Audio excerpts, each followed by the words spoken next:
आंनि मुङा सानस्रि बसुमतारी हाथाइखौथ' नोंथांमोना मिथिगौ जानांगौ हाथाइया जाबाय मोनसे मार्केट नङा होमबा जोंनि बर'आव हाथाइ होनो स' बे हाथाइ होननाय मोनसे वेबसाइट आं क्रिएट खालामदोंमोन जायनि थ्रुआव आं जोंनि बर'नि दोरोङारि ट्रेडिसनेल दख'नाफोर फालिफोर बायदिसिना आरो फेब्रिक्स बायदिसिना बानायनानै मुलुगनां मार्केटआव मा होनो बेवहाय ग्लबेल मार्केटआव फाननो हानाय जासे प्रडाक्ट बायदिसिना जेकेट शार्ट बायदिसिना बानायनानै हमदोंमोन बेनिनो आंबो गायसनगिरि बिगोमा आरो आं जाबाय उदालगुरि डिस्ट्रिक्टनिनो भगतपारा होननाय ओनसोलनि कसारिपारा गामि बेहाय जोनोम मोन्दोंमोन आंनि फरायनाया भगतपारा हायर सेकेन्डारि स्कुलाव आं क्लास 12सिम फरायदोंमोन बिनि उनाव आं कलेजखौ टंला कलेजाव आर्ट्सआवनो कमप्लिट खालामनानै मास्टार्स जार्नालिजम आं गुवाहाटी इउनिभार्सिटिनि आन्दाराव खालामहैदोंमोन। Thank you. जों सासे आइजो मोननो हादों बिथां गेदेमा सानस्रि बसुमतारी बिथाङा अनलाइन मार्केटिं एन्टारप्रेनारशिप माखासे खामानि मावनायनि गेजेरजों दिनै बे मासिखौ मोननो हादों दा बिनि गुदि बाथ्रा बे अनलाइन मार्केटिं खुलिनायनि सिगां बिथाङा मा खामानि मावनानै दंमोन आरो बिसोर माबोरै सफैखो बेनि बागै एसे मिथिनो थाखाय सोंनाय जाबाय।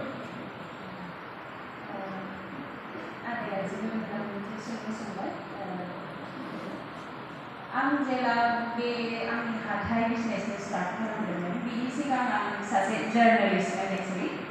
आं जार्नालिजम बेकग्राउन्डनिमोन नालाय आं 2 बोसोर मेडिया हाउसआव खामानि मावदोंमोन नाथाय बे आंनि सिमां नङामोन मेडिया लाइननि सासे जार्नालिस्ट जानो थाखाय आं उन्दैनिफ्रायनो मोनसे सिमां दंमोन आं बिजनेस खालामगोन आं जेला फरायबाबो आं कपियावहाय आं ड्रयिं खालामबाय थायोमोन आंनि बिजनेस खालामगोननि न'आ मा साइडआव जागोन थाग्रा न'आ बहाथिं जागोन बायदिसिना ओमफ्राय आइया फैनानै आंखौ रायफैयोमोन फरायग्रा मानसिया मा खालामगासिनो That's the Hamilama experiment. Very inspiring. Apa tu nak buat? Dan satu yang lebih bizarre tanpa maksudnya. Gol. बेबायदिनो आं जेला खाथि खाला गामियाव आबौजों बांसिनानो बेरायनो थाङोमोन आरो आंनि आनै सानै उन्दै दंमोन बिसोरजों बांद्राय बेरायनो थाङोमोन थांबा आइजोफोरखौ खामानि मावनाय नुयोमोन नाथाय एथ' खस्थ' खामानि मावसेयावबो बिथांमोना जेबो मुं मोनामोन जेरै हमना ला आबादथिलियाव खामानि मावबाबो जोंनि आइजोफोरखौ मालाबा आबादारि होननानै मुं होनाय खोनादोंना खोनायाखै नङा होमबा जोंनि आफा आदा बा दादैमोनखौल'सो आबादारि होननाय खोनायो नाथाय नोंथांनि आइया मा खालामो होननानै सोंबा जों मा होनो आबादाव जेसेबांखिनि खामानि मावो नाथाय जोंनि आइमोनखौ बा आब'मोनखौ मादैमोनखौ जोंहा आइयाबो सासे आबादारि बेबायदि बुंनाय मालाबाबो खोनाया बेफोरबायदि फिथाइया आंनि गोसोआव हाबोमोन माने मानो बेबायदि होननानै बिजनेस खालामबाबो बिजनेस मावो होननानै बुंनाय खोनायामोन माने बेफोर फिथाइयानो आंखौ जावले जावले माने खर'आव उन्दुनाय टाइमाव बिराद डिस्टार्ब खालामोन आं उन्दुनो हालायामोन ओमफ्राय बेबायदिनो थाङै थाङै आं जाबायदि फरायनो गोसोमोन आं बेबायदि फरायनो खाबुखौ मोनासै जेला मेट्रिक एग्जाम होखांनानै हायार सेकेन्डारि फरायो अब्लानो मुस्लिमजों आरो जोंनि बर'जों दावराव दावसियाव आंहा बेहाय फरायनाया खहा जादों जायनि जाहोनाव आं डिग्रि फरायनायावहाय माने आं जा साबजेक्टखौ लानानै फरायनो गोसोमोन आं बेबायदि फरायनो मोनाखै आं इंलिसाव जोबोद गोसोमोन उन्दैनिफ्रायनो स्कुलाव थांब्लाबो लोगोफोरजों इंलिसाव रायज्लायनो नागिरोमोन मानोना जों जेनेबा बर' फिसा हिसाबै बर' रावाथ' जोंनि बिमा राव नङा होमबा जोंखौ सानफ्रोमबो रायज्लायनो थाखाय जों रोंखायो आंनि साननाया बेमोन आरो जों जाय रावखौ जों सोलोंना लायोब्ला जोंनि फिउचारा साबसिन जागोन जों गुबुन हारिफोरजों मोजां इन्टारेक्ट खालामनो हागोन जोंनि साननाय जोंनि सिमांनि बाथ्रा जों मोजां सावरायनो हागोन बे साननाया उन्दैनिफ्रायनो आंनियाव दङमोन बेनि थाखायनो आं लोगोफोरजों सावरायनो नागिरोमोन इंलिसाव अब्लासो जों प्रेक्टिस खालामबाय थायोबासो हायो नङा होमबा नाथाय बै टाइमाव मा खालामोमोन जोंनि लोगोफ्राथाय नों बांद्राय इंलिस मिडियाम होननानै आंखौ लोगो लानो नागिरामोन आरो बिदि होननानै थाबथासो खालामोमोन थेव बिदिनो थाङै थाङै हाई सेकेन्डारि बारखांनानै जेला टंला कलेजाव एडमिसन लाहैयो इंलिसाव बेबायदिनो इन्ट्रेस्ट जायो इंलिस मेजर लानो नागिरबाय नाथाय एसे मार्क्स खमनि थाखाय आं इंलिसाव मोनासै जोबोद दुखु जाबाय आइजों सावरायबाय आं मा खालामबा हामगोन बर'आव आं लानो गोसो गैया मानोना बर'खौथ' आं मिथिखायो आंनि साननाय आरो बियो बिनि उनाव आइया होनबाय आंखौ जेनेबा नों एसेबाबोथ' न'निफ्राय गोजानाव फरायनो थाहैबाय थाखा फैसा गारनायनि बाथ्रा दं नों बेबायदि सिम्पोल फरायबाथ' जानाय नङा होननानै बर'खौनो लादों बर'खौ लाबाय बर'खौ लानानै बेयाव बेबो मोनसे मोजाङानो जाबाय जेनेबा आंनि हारिनि बागै आं जायखौ न'निफ्राय मोजाङै मिथिनो मोनाखैमोन आंनि हारिमु धोरोमनि बागै आं बर' साबजेक्टआव आं जेनेबा बर' मेजर लानानै आं साबसिन मिथिसिनबाय मिथिनानै जेला आं हाई सेकेन्डारि मा होनो डिग्रिखौ पास खालामनानै आं जेला मास्टार्स फरायनो थाङो अब्ला मास्टार्सखौ आं बर'आव खालामनो गोसो गैया माने बर'खौ बयबो खालामो बयबो इजि साबजेक्ट हिसाबै बर'खौ लायो नों बर' फरायनानै नों दस्रा नों जेनेबा मा होनगोन नों लिरगिरि जानो हाबाय नों लिरगिरि जानो हाबाय नों स्कुल बा कलेजाव मावनो गोसोबा नों स्कुल कलेजाव मावनो हाबाय नाथाय आंहा बे सिमां नङामोन जायखौ दस्राया खालामाखै आं बेखौसो खालामनो सानफ्रोमबो आंनि साननाया बेबायदिमोन आरो बेबायदियै आं बर'आवहाय मेजरखौ लायासै मास्टार्सखौ खालामासै आं बायदिसिना लाइब्रेरि बा ससियल'जि बायदिसिना एन्ट्रेन्स होबाय ओमफ्राय बेवहाय आं मोजां खालामनो हायासै नाथाय आंहाय मा होनो मास कमिउनिकेसनखौ आं सिलेक्ट खालामबाय मास कमिउनिकेसनखौ सिलेक्ट खालामनानै मा जाखो आं जेला फरायबाय बेयाव आं जोबोद आंनि खर'आव गेवस्रासिनबाय माने दस्रा मानसि लोगो मोननानै गुबुन हारिनि स्पेसियेलि गुबुन हारिनि बा गिदिर गिदिर मानसि लोगो मोननानै बायदिसिना वर्कशप एटेन्ड खालामनानै आं माया मोजां जोंनि समाजनि थाखाय माया गाज्रि आं बेखौ साबसिन बुजिसिननो हाबाय बै साननिफ्रायनो आं आंनि गोसोआ मा जाबाय आं जेला लामा ओंखारलांगोन माफोर गाज्रि बिबां सैनो हाया जानायसै बेयो आंनि केरियारखौ बिल्ड खालामनो मा होनगोन इनडाइरेक्टलि मोनसे जेनेबा हेफाजाब खालामदों नाथाय आं दायो आं बिजनेस लाइनाव फैबाय बिनि थाखाय एथ'बो मोजां नङा थेव आं मास कमिउनिकेसन लानाय हिसाबै जिहेतु आं गावखौ फिनेन्सियेलि सापर्ट खालामनांगोन फरायनायाव जानाय थानायाव नङा होमबा गुवाहाटि बायदि मोनसे जायगायाव थांना थानायनि थाखाय गोबां रांखावरिनि गोनांथि जायो बिनि थाखाय बेबायदि साननानै मा खालामखो आं फरायबाय थानाय टाइमावनो आं जब नागिरनो हमबाय होनबा स्कुलफोराव ट्राइ खालामबाय किड्स प्ले बायदिसिना माबा थायोना किडजी बायदिसिना बिदियाव थांबाय नाथाय बेवहाय जोबोद रां खम होयो जाय आंनि थाखाय इनाफ नङा गुवाहाटि बायदि मोनसे जायगायाव थानो थाखाय आरो अब्ला जोंहानि न'खरनि आइ आफामोनाबो एकदम फिनेन्सियेलि माने एसे उइक जाखोमा दंमोन आरो बे टाइमावहाय बे टाइमाव आं गाव हारसिंनो गावखौ सापर्ट खालामनांगोन बेनि थाखाय आं सिटि गेजेराव थांबाय आं मा खालामनो हागोन मा जब मोनगोन आं बेबायदिनो नागिरनानै कल सेन्टारफोरावबो आं एप्लाइ खालामबाय मोजां कल सेन्टारावनो आं मोनदोंमोन नाथाय मा जाखो जेनेबा आं सानबाय मा खालामबा हामगोन होननानै दा कल सेन्टाराव मानो जोंखौ साजेस्ट खालामो जोंनि इउनिभार्सिटिनिफ्राय जार्नालिजिम बेकग्राउन्डनिफ्राय कल सेन्टाराव मावोब्ला नोंनि कमिउनिकेसन स्किला मोजां जायो मानसिजों रायज्लायनो हानाय साहसआ बांगोन मानोना नोंथांमोनाथ' मिथिखागौ नङा होमबा नोंथांमोनाबो फन दं सानफ्रोमबो जानांगौ कल सेन्टारनिफ्राय कल फैयो नङा होमबा बायदिसिना सार्भिस अफार खालामनो थाखाय सिमनि सार्भिस बा बायदिसिना जेखौ होनो बेबायदि नाथाय बे टाइमावनो आं आरो निउस पेपारावबो आं एप्लाइ खालामदोंमोन बेयो नेसनेल मिडिया हाउसमोन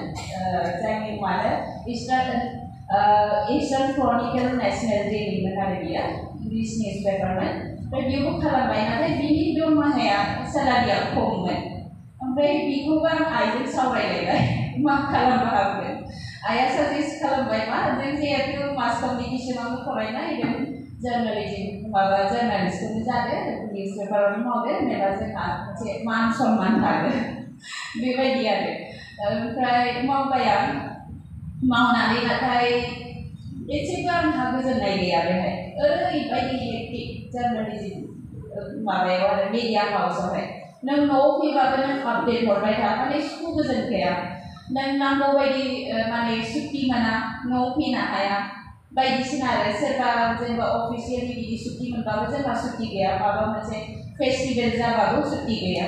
बेनि थाखाय जेन थेन आं 2 इयार्स मावनायसै आरो आंनि मोनसे सिमां दंबावोमोन बेनो जाबाय आंहा ससियेल वर्क खालामनाय समाज सिबिनाय खामानि जायनि थाखाय आं निउस पेपाराव मावनानै आं बै फ्रिडमखौ मोनाखैमोन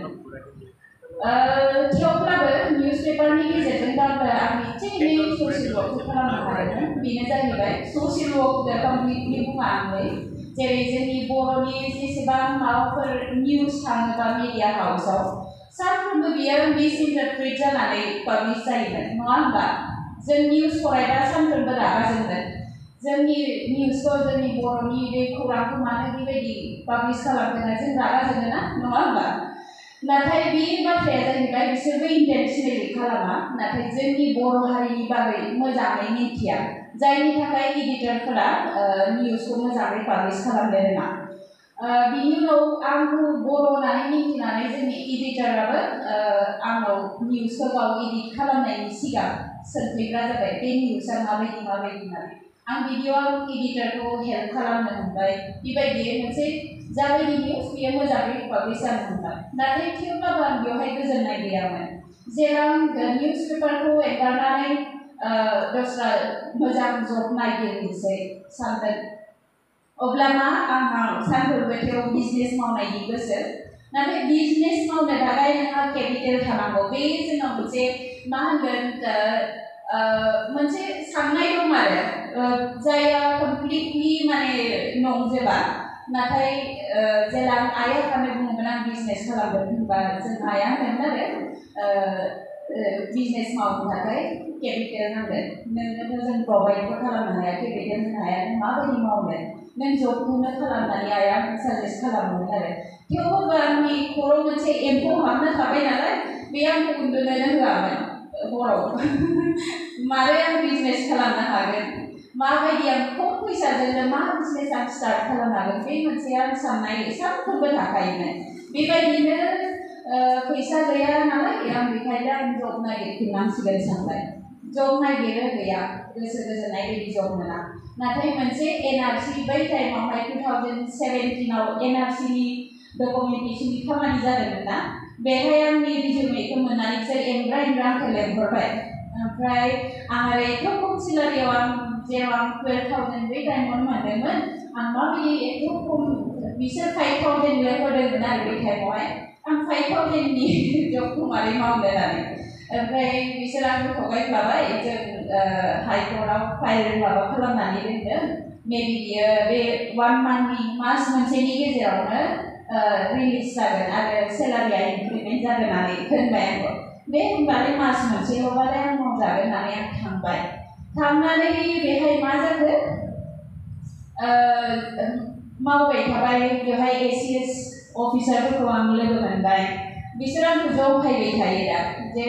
नों मा बेकग्राउन्डनि मानसि नों बहा थैना दंफैयो सानस्रि होननानै आंखौ जंखायबाय थायो सारमोना बिदिनो थाङै ओमफ्राय जेला लान्च टाइम मोनो लान्च टाइमाव आंहाय सानफ्रोमबो गुगोल नङाबा फेसबुकआव आं स्क्रल खालामबाय थायो मा बिजनेस मावनो हागोन आं खम फैसाजों होननानै आं स्क्रल खालामबाय थाबा गुगोलाव मा मोनखो सासे आइजो जायहा एथ' मोजां इडुकेटेडबो नङा मेट्रिक पासबो जायाखै बिथांजोआ ओमफ्राय बिथाङा मा खालामखो मोनसे NGO बा ससाइटि क्रिएट खालामनानै ओरैबायदि हेन्डिक्राफ्टनि मोजां खामानि मावदों बिथाङा बिनि उनाव बिथाङा जेला स्टार्ट खालामबायना जेला मोजां साक्सेस जानो हमबाय खाथि खालानि गामिनि आइजोफोरखौ बयखौबो बिथाङा माने जब होनो हमबाय बिदिनो बिथाङा बेसेबा करोड़नि जब मोनसे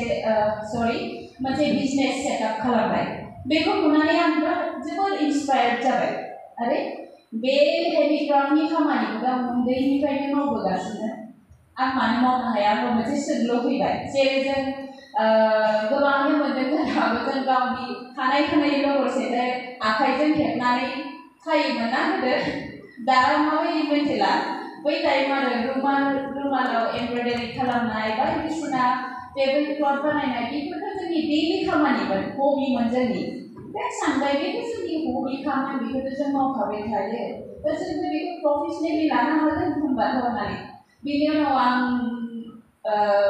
गुगोलावहाय आं रिसार्च खालामबाय अनलाइन बेफोरखौ बानायग्रा टुल्स बहा मोनगोन होननानै ओमफ्राय बेबायदिनो मोनसे इबे होननाय मोनसे वेबसाइट दङ बेवहाय आं गासैबो प्रडाक्ट्सखौ मोनजोब्बाय आरो मेटेरियेलखौ ओमफ्राय अर्डार होबाय ओमफ्राय सप्ता मोनसेनि उनाव फैबाय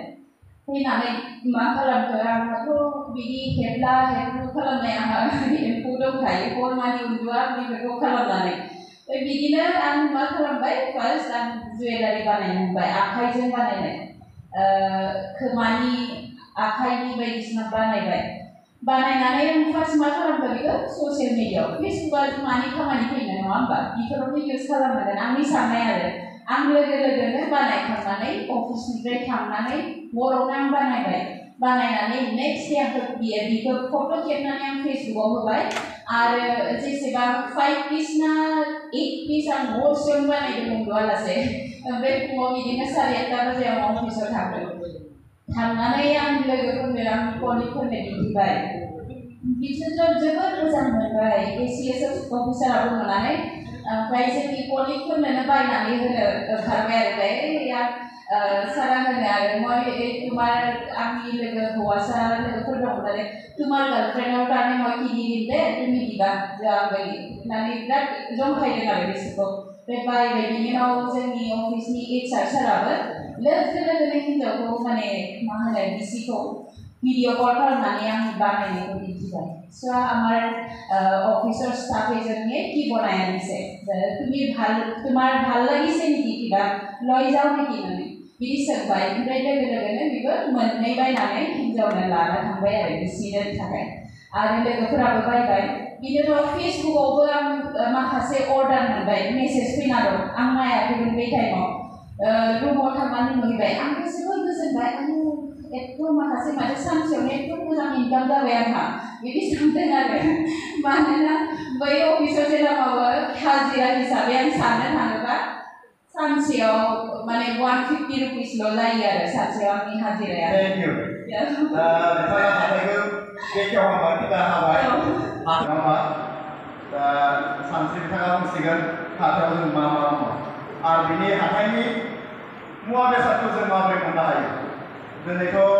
फ्लिपकार्ट एमाजन एक्सेट्रा अनलाइन जोंनि टाउन सहरफोराव रेन्ट होनानै न' भारा लानानै लाइट बिल सोनानै टाउनखौ बिदिनो थाखा सोनानै गला खुलिना थानायफोरा सम बारा बेखौ जात्रा जायालासिनो जानि न'आव बिदिनो गोनां जायो नङा होमबा दा दिनै बेबायदिबो जाबाय दा जोंनि आगोलनि हाथाइनिफ्रायबो जों माबायदि मोननो हायो दा बेखौ जों मिथिना लानो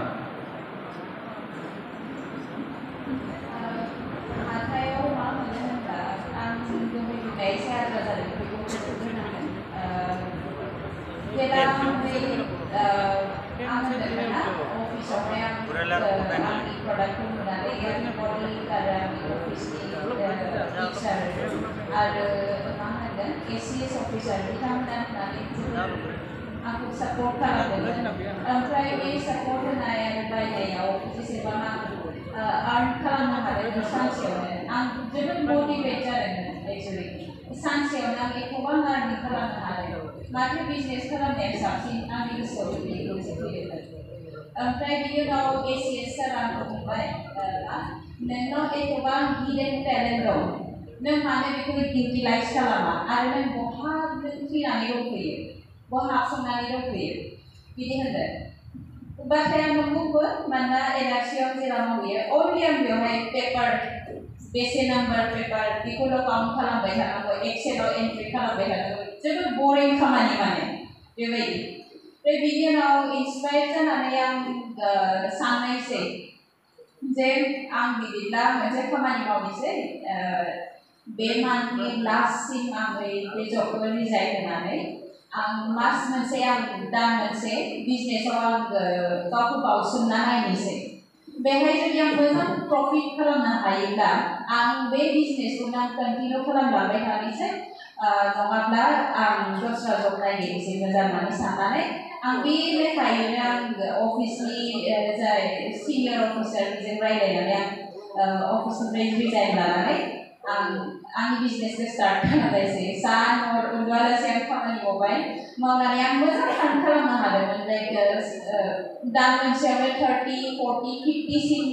आं 50,000 50,000सिम आं आर्न खालामनो हादोंमोन बिदिनो मावै मावै जोबोर मानसिफोरनि एटेनसन मोननायसै गोबां मानसि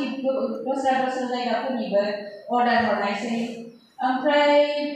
सासे मानसिया आंखौ सोंबाय इन्टारभिउ लानो थाखाय सोंबाय जे बे बुस्थुआथ' बे मुवाया मार्केटआव एभेलेबल फेन्सि बाजारावबो एभेलेबल नोंनि बुस्थुखौ जों मानो बायनांगौ सोंबाय एक्सुवेलि बे बाथ्राखौ नों गावबो सोंनांगौ गावनियावहाय जेला नों मोनसे बिजनेस स्टार्ट खालामो जे आं दिनै मोनसे प्रडाक्ट बानायदों आंनि जिरादखौ आंनि मुवाखौ मानो मानसिफ्रा बायनांगौ अब्ला आं साननायसै आंनाव मोनसे साननायबो फैखादोंमोन एक्सुवेलि बै टाइमाव ओमफ्राय बै सोंलुनि बिनो एन्सार जागोन होननानै आं सानाखैमोन आरो एथ' गोथौयै सानाखैमोन होमब्ला आं होनबाय होमबा जोंनि बे प्रडाक्टफोर थिगानो दं फेन्सि मार्केटआव एभेलेबल दं जेराव नागिरो अनलाइन नागिरबाबो मोनो नाथाय मा होनो बेफोर मुवाया गासिबो बाहेरनि मानसिया बानायनानै हरजोबनाय राजस्थान होन बिहार होन बहानिबा मानसिफ्रा बानायनानै जोंनि लकेल मार्केटखौ अकुपाइड खालामजोबना लादों अब्ला जोंनि गावनि जायगानि मानसिया बानायनानै गावनि मार्केटखौ जोंनो अकुपाइड खालामोबा जोंनि रांखावरिया जोंनि जायगायावनो थाफैगोन नङा होमबा जोंनि जायगाया डेभेलप जागोन आंनि साननाया बिदि फैबाय आरो बेखायनो आं बे बुस्थुखौ बानायनानै आं बिथांनो एक्सप्लेन खालामनायसै आरो इन्टारभिउआवहाय बुंनायसै अब्ला गोबाङानो मोजां मोनबाय आरो गोबां अनलाइन मार्केटफोराव एप्रच खालामबाय बे प्रडाक्टखौ जोंनि अनलाइनाव फाननो नामा होननानै नाथाय आंहा मोनसे भिजन दंमोन जे आं गावनि मोनसे ब्रेन्ड बानायगोन आरो गावनि वेबसाइट बानायगोन बै टाइमावनो नाथाय बे साननाया बै सिमा बे सानसे जाफुंथारगोन आं मालाबाबो सानाखैमोन ओमफ्राय बे लेखायैनो आं जेरावबो फानासै आं फेसबुक पेज मोनसे सिम्पलि फेसबुक पेज आरो इन्स्टाग्राम एकाउन्ट खुलिनानैनो आं बेजोंनो फानबाय थाबाय ओमफ्राय आंहा बेबायदि मा होनो दखानबो होनानै आंहा केपासिटि गैयामोन मानोना नों गुवाहाटि बायदि मोनसे जायगायाव दखान बानायनो थांबा खमैबो नोंनो 15 लाखसोआ आरामसे नांगौ जायो थ' बे केपासिटियाथ' आंनाव गैया बेजों लोगोसे लासै बै टाइमावनो जे आं सासे एन्टारप्रेनियर जानो हाबाय आं बेखौ सानाखैमोन एक्सुवेलि ओमफ्राय आं सानबाय मा आंनि बिजनेसखौ माबायदि एक्सपान्ड खालामनो हागोन माबायदि गिदिर गुबुन जायगानि मानसियाबो जाहाथे आंनि प्रडाक्टखौ बायो मानसिफ्रा बांसिन मिथियो बेबायदि आं मा खालामनो हागोन होननानै आं बिदिनो ओरैनो ससियेल मिडियायाव स्क्रल खालामबाय थायो बेयाव बायदिसिना आंनि फिडआव नुजाफैयो आरो एन्टारप्रेनियर बायदिसिना गिदिर हिनजावसा आइजो एन्टारप्रेनियरफोरनि अब्ला आं बिसोरनि स्ट'रिफोरखौ फरायनो हमबाय बिसोर मा लिरो बिसोरनि लाइफ स्टाइला माबायदि बिसोर माबायदि प्रडाक्ट क्रिएट खालामो आं बिसोरखौ फल' खालामनो बिराद माने मा होनो आंबो ट्राइ खालामबाय आरो ओमफ्राय मोनसे बुस्थुखौ आं रियेलाइज खालामबाय मा नों जेखि मावा मानो नों अफिस नों बिजनेस माव मा होनो नोंनि कमिउनिकेसन स्किला मोजां जानांगौ आरो कमिउनिकेसन स्किल होनबा जोंनि बर' रावखौल' रोंनानै जाया नों इंलिस रोंनांगोन एसामिस रोंनांगोन हिन्दी रोंनांगोन होनबासो नों ग्लबेल लेभेलनि मोनसे मार्केटआव सहैनो हानाय नोंहा मोनसे पावार मोनगोन आरो थ' बे फार्स्टआव आं जोबोर लाजियोमोन जे हारसा मानसिफोर सोरबा रायलायोबा आं एसे लाजिनाय मोनो मानोना आंहा टाइमाव मा होनो कनफिडेन्ट गैयामोन मानो मोजां रोङा हारसा रोंबाबो हिन्दी मोजां रोङा हिन्दी रोंबाबो एसेल' कमप्लिटलि मोजां रोङा इंलिसबो बांद्राय मोजाङै रोङा बेबायदि मानोना बर' मिडियामनिफ्राय फरायनाय थेवबो आं ससियेल मिडियायाव निउस पेपाराव सोरबा इंलिस मोजां लिरोबा बेफोरखौ फरायनानै आं न'ट्सआव लिरै आं बेफोरखौ सोलोङोमोन आरो बेबायदिनो आं जा एसे इंलिस रोङो बेबायदि आं रोंनाय जादों आरो फेसबुक जेला फार्स्ट खुलिजेनदों अब्ला बे टाइमावनो खुलि आं इंलिस सोलोंनो फेसबुकखौ खुलिदोंमोन सोर माबायदि स्टेटास होयो बिनि मिनिंआ माबायदि रायलायो बेफोरखौल'सो नायोमोन ओमफ्राय निउस पेपार लानानै आं निउस पेपारखौ फरायबाय थायोमोन दस्रा स्टाइल बेबायदि ओमफ्राय बे थांबाय थांनानै जेला COVID-19 सफैबाय COVID-19 सफैबा मा जाबाय आंनि प्रडाक्टखौ फाननो हाया जाबाय बे टाइमावनो एक्जेक्टलि कोविड जानायनि सिगां मोनसे आं लिंक मोनबाय एक्चुअली मा होनो जों जे बिजनेस मावो जों बिजनेसनिबो फरायब्ला थानो हायो फेल'शिप लानो हायो बे बाथ्राखौ आं सिगां मिथियाखैमोन मानोना आंनि न'खरनि बेकग्राउन्ड बा जोंनि समाजनि जोंनि ससाइटि बर' समाजनि बेकग्राउन्ड बिजनेस मोजां रोखोमनि बिजनेस मावनाय बेकग्राउन्डनि गैयामोन जायखौ गाइड खालामनो हायोमोन आं दिनै जेसेबां हादों बै टाइमाव गैथारामोन जेनेबा आं जेसेबां हादों गुबुनखौ नायनानै सोलोङै आं दिनै बेसेबांखौ हादों बेखायनो आंहा एसे ग्रथ जानाय एसे टाइम लादों आं बेखौ बुंनो हायो नाथाय दानि जेसेबां यांस्टार दायो एन्टारप्रेनार बा जेरावबो आसाम स्टार्टआप ओंखारबाय जोंनि बिटिसिआवबो बिटिसि स्टार्टआप मोनसे दा बावैसो खुलिदों थ' बेफोरखौ जों अपरचुनिटिखौ ग्रेब खालामनानै जों मोनसे सरकारि साख्रिफोरखौ नेयालासे जों दानिफ्रायनो जोंनि मा जोंनि खाथि खाला बिजनेस मावनो हानाय मा जोंनाव स्कप दं बेखौ नायनानै जों बिजनेस मोनसे स्टार्ट खालामनो हायो मानो मोनसे बिजनेसनो मोजां फुललि सेटआप खालामनोबा गोबां टाइम नांगौ जायो नों जेसेबांखि गिदिर बिजनेसमेन बिजनेस टाइकुनफोर नायो बिसोरनि लाइफ हिस्ट्रि नायो बिसोरो सोरबा 20 years 15 years नाजाथाबनायनि जाहोनावसो दिनै बिसोर गिदिर मोनसे बिजनेस सेटआप खालामनो हायो अब्लाथ' नङा होनबा जों सोरबा बोसोरनि माबानायावनो जों मेंग्लिनानै दुखु जानानै बायग्लिनानै जों बे बिजनेसखौ मावनो गारो जों नाजाथाबबाय थानांगोन बेबायदिनो बेफोरखौ नायनानै आंनाव मोनसे नाजानाय फैदों आरो बेनि उनाव मा जाखो बेखौ आं एप्लाइ खालामनायसै बेवहाय माने बेयाव एप्लाइ खालामनांगौ माबा नोंनि स्ट'रि टेलिं केपासिटिया मोजां जानांगौ जे नों बे बिजनेसखौ मानि थाखाय स्टार्ट खालामनाय नों मा इन्सपायार जानानै माने बे बिजनेसखौ स्टार्ट खालामनाय बे बिजनेसखौ खालामनानै फिउचाराव नों मा खालामनो सानदों बेफोर गासिबो नोंनाव कुइसननि एन्सारा थानांगौ बेखौ नों मोजां एक्सप्लेन खालामनो हानांगोन ओमफ्राय बेयो नों बेखौल' नङा जेनेबा नोंनि बे बिजनेसा स्केलेबल नंगौना नङा आरो नोंनि प्रडाक्टआ माबायदि बेफोरखौ गासै नायनानै बिसोर सिलेक्ट खालामो थ' बेबायदिनो जार्मान फेडारेसन होननाय मोनसे ओमफ्राय आरो बे कलाबरेट खालामनाय जोंनि इन्डियान स्किल डेभेलपमेन्ट एन्ड एन्टारप्रेनियरशिप होननाय जोंनि जा गभर्नमेन्ट मोनसे पलिसि दं बिसोरो कलाबरेट खालामनानै जोंनि नर्थ इस्टआवहाय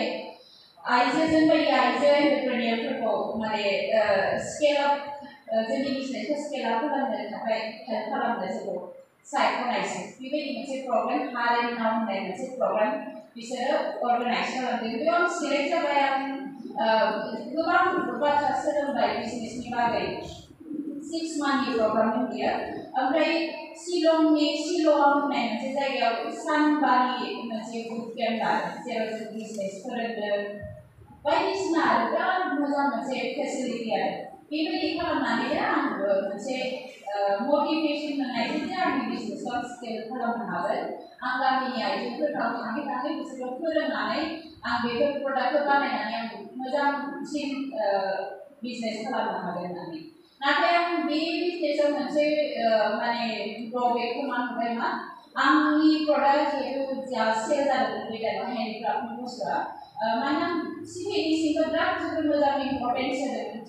फिसा डिटेल्सआव इम्परटेन्ट होदोंमोन जायनि थाखाय मार्केटआव एभेलेबलबाबो मानसिफ्रा कास्टमारफ्रा आंनि प्रडाक्टखौ बायदोंमोन थ' बे मोनसे आंनि मोजां मोनसे क्वालिटिमोन आरो ओमफ्राय नाथाय आं जेला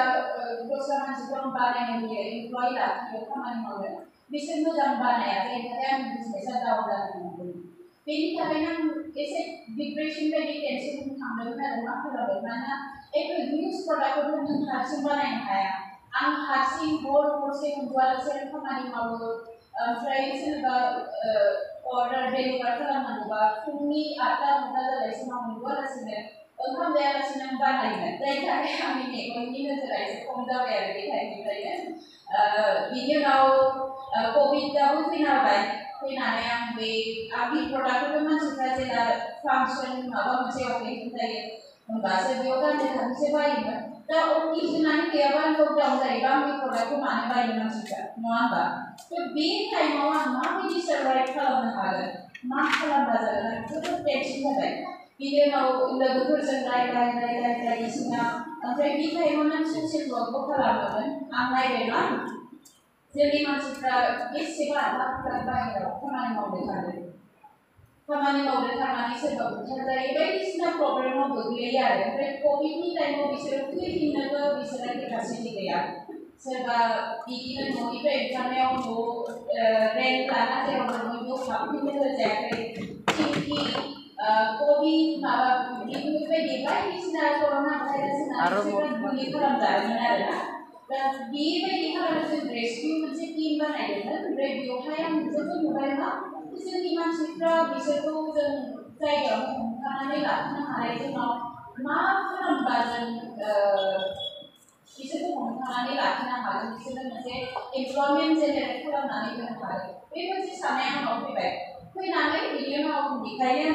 सानबाय एनजिअ मोनसे खुलिनोसै दा बे हिसाबै आंनि रेगा फाउन्डेसन ट्रास्ट होननाय बियो जोनोम लानोसै बिनि उनाव आं बिदिखौ एनजिअफोराव जों क्रिएट खालामबानो जाया जों जेनेबा गामि थांनानै जों एवारनेस केम्प खालामबाय ट्रेनिं होबाय जोंनि जा प्रडाक्ट बानायनाय आखाइजों दानाय लुनाय बा आखाइजों बायदिसिना बानायनाय बुस्थुफोरखौ जों बिसोरखौ बांसिन बानायनो जों फोरोंबाय जेनेबा इनहेन्स खालामनो प्रडाक्टखौ मार्केट भेलु खालामनो जों बिसोरखौ फोरोंबाय भेलु एडिसन होनानै अब्ला मा खालामगोन बानायबाल'थ' जाया बेखौ फाननो थाखाय जोंनो मोनसे जायगा नांगोन नङा होमबा बे जायगाखौ जों दखानावल' फानबा जाया दखानावल' फानबा जोंनि लकेलनि मानसिफ्राल'सो बायनो मोनगोन दस्रा मानसिफ्रा माबायदि बायनो हागोन दस्रा मानसिफ्रा जोंनि प्रडाक्टनि भेलुखौ माबायदि मिथिगोन जोंनि एरि जेनेबा इन्दि जिया मा भेलु दं आरो बेनिफ्राय जों मा बानायनो हायो ड्रेस बानायनो हायो अनलि जों फालिल' नङा बायदिसिना जेकेट बानायनो हागोन कुर्ता बानायनो हागोन बायदिसिना बानायनो हायो बे बुस्थुखौ गुबुन हारिनि मानसि बा गुबुन जायगानि गुबुन हादोरनि मानसिफ्रा माबायदि मिथिगोन बेखौ साननायावनो ओमफ्राय हाथाइनि जोनोमा जानायसै आरो बे हिसाबै हाथाइखौ जोनोम होनायसै वेबसाइट एप खुलिबाय ओमफ्राय स्टार्टिंनिफ्रायनो जोबोद माने सापर्ट मोननायसै मानसिफोरनिफ्राय दस्रा जायगानिफ्रायबो अर्डार फैनो हमबाय माने मोजां बिजनेसा सोलिबाय आरो बे हिसाबै बेबायदिनो ओमफ्राय सेन्ट्रेल गभर्नमेन्टनिफ्राय आं मोनसे फिसा ग्रान्ट मोननायसै आरो 76,000नि उनाव आरो मोनबावदोंमोन नाथाय जिहेतु आंनि ट्रास्ट थाबाय जिहेतु माने एनजिअ आंनि जि रेगा फाउन्डेसन होन्दोंना बियो एनजिअ बायदिनो मोनसे ट्रास्ट आरो बेवहाय आरो आंनि पार्टनार सानै दंबावोमोन बिसोरो गिबाय आरो रिस्क लादों एक्चुअलि बिजनेस खालामनोबा नोंनाव रिस्क टेकिं केपासिटिया थानांगौ जाय केपासिटिया आंनि पार्टनारफोरनाव गैयामोन जुदि बेयाव जों फैसा इनभेस्ट खालामोबा बिदि खालामबा जोंहा जुदि फैसा लस जायोबा जों माबायदि मोनगोन न'नि मानसिफोरजों रायजागोन बायदिसिना बिसोरनि खर' साननाय थाबाय खिन्थु नों बिजनेस खालामोबाथाय बेफोरखौ साननानै जुदि नों मावोबा नों मालाबा बिजनेसमेन जानो हाया नों रिस्क टेकिं केपासिटि नोंनाव थाथारनांगोन आरो बायदिसिना चेलेन्ज जि लाइफआव फैया मानो नों मालाबा नों लस जाबाबो नों बै लस जानायनि दुखु बा हार्ट ब्रेकखौ नों सहायनो हानाय नोंनाव गोहोआ थानांगोन होमबासो नों सासे गोख्रों सासे बिजनेसमेन जानो हागोन आरो थ' बे हिसाबै आं बायदिसिनाखौ मोजां कर्स मिटिं मोनदोंमोन 5 लाख 10 लाख स्प्रेड मोननायनि मोनसे सिगनेचार मोनैनि थाखायनो आंनि पार्टनारफोरनि आं बेखौ माने कर्स मिटिंखौ लानो हायासै आरो उनाव बिसोरो जायफोरखौ लांबाय जेनेबा 2-3 इयार्सआव बिसोर प्रफिट गैयि बायदि साननानै जायफोरलांबाय नाथाय मोनसे आं जि बिजनेस खालामदों एक्चुअलि बेखौथ' नर्मेल बिजनेस नङा एन्टारप्रेनियरशिप होनबा बेयो एसे दस्रा जायो बिजनेसा दस्रा आरो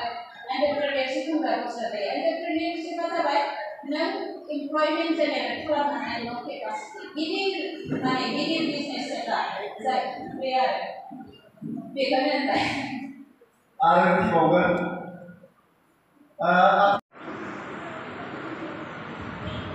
आं दिनै बे हाबाफारियाव बाहागो लानो हानानै आं जोबोद गोजोननाय मोनदों मानोना आं सानफ्रोमबो बेबायदि हाबाफारियाव बाहागो लानो थाखाय अराय समबो माने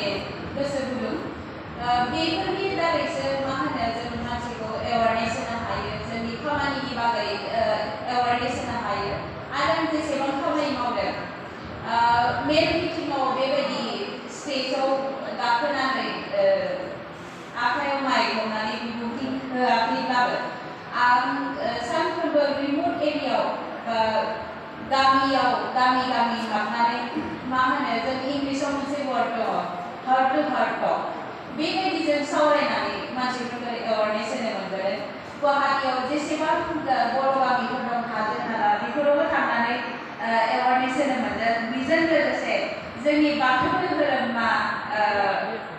थांनानै थायोब्ला जों जेरावखि थाङा माने बेयाव बाथौ धोरोमनि मोनसे बाथौ थानसालि थायोबा जोंहा मा मुलाम्फा दं जोंहा जिउआव बर' हिसाबै थांना थानायाव जोंहा मा फायदा दं बेफोर बाथ्राखौ गोबांनो जों एवारनेस होनानै बाथौबो जों गायसनहोनो हाबोदों गुवाहाटी बायदियावहाय बेजों लोगोसे जों दिनै आंखौ बेवहाय लेंहरनायनि थाखाय आदामोनखौ बा बे बाथौ लाइमोन सावरायमा जथुमावहाय आंखौ हांख्रायना लाबोनो थाखाय आं गावखौनो जोबोद गोजोननाय आरो गोग्गानाय मोनदों आदामोनखौ बेनि थाखाय साबायखरबो बावबाय लोगोसे आं बुंनो सानो जों जेखि मावा मानो जिउआव जों दा समनिफ्राय आरो एसे गोबाव जाबाय थेवब्लाबो नेभार टु लेट होननाय मोनसे बाथ्रा दं जों दा समनिफ्रायनो जों बिजनेस लाइनाव बयबो जुदि गोसो होयोब्ला जों गावनि जायगाखौ डेभेलप खालामनो हायो जों अनलि डक्टर इन्जिनियारल' जाबा जाया जिउआव जोंनो बिजनेसबो नांगोन जों बिजनेस मावनो हायिनि थाखायनो दिनै मा जादों गुबुन हारिनि गुबुन जायगानि मानसिया फैनानै जोंनि जायगायाव मार्केटखौ अकुपाइ खालामना लानो हादों आरो बिसोरो मा होनो बिल्डिं बायदिसिना लुनानै जोंनि मानसिखौ गाहाय लेभेलाव जेरावबो दोनदों नङा होमबा जायनि थाखाय टाउन एरियायाव थानाय जोंनि बर'फोरा मा होनो लाजिनानै टाउननि हाखौ फाननानै गामि सिङाव हाबसोहैदों नङाबा सोरबा हाजो सायाव गाहायनि हाखौ फाननानै हाजो सायाव बारखोहैदों बैबायदि बाथ्रा थ' फरायनाय समनिफ्रायनो नोंथांमोना सान जे नों बायसान्स जिउआव साख्रि मोननो हायाबा जोंनाथ' समाजारि बिनोखा नङा होमबा जे साख्रियानो जोंनि आल्टिमेट मोनसे मा होनो डेस्टिनेसन फरायोब्ला बिदि सानना लायो नाथाय बे नङा जों साख्रि मावोब्लाबो जिउआव गोबां खामानि दं जायखौ मावनानै जों जानो हायो स' साख्रि मावनायाबो बा साख्रि मोननायाबो सहज बाथ्रा नङा नाजा साख्रिबो मावनांगौ नंगौ साख्रि मोनजासे नोंथांमोना दानिफ्रायनो नाजासे नोंथांमोना मा मावनो हागोन बिजनेस मा खालामनो हागोन बायसान्स नोंथाङा जुदि साख्रि मोनाबा जाहाथे बै बिजनेसजोंनो नोंथांनि जिउखौ खुंलांनो हायो लोगोसे खाथि खालानि मानसिफोरखौबो जब प्रभाइड खालामनो हायो बेखायनो साफ्रोमबो फार्स्टआव सान जे नों माबायदि सासे जब प्रभाइडार सासे जब होनो हाग्रा मानसि जानो हागोन बिनि उनावसो बे साक्सेस जायाबा गाव जब नागिरनायनि लामा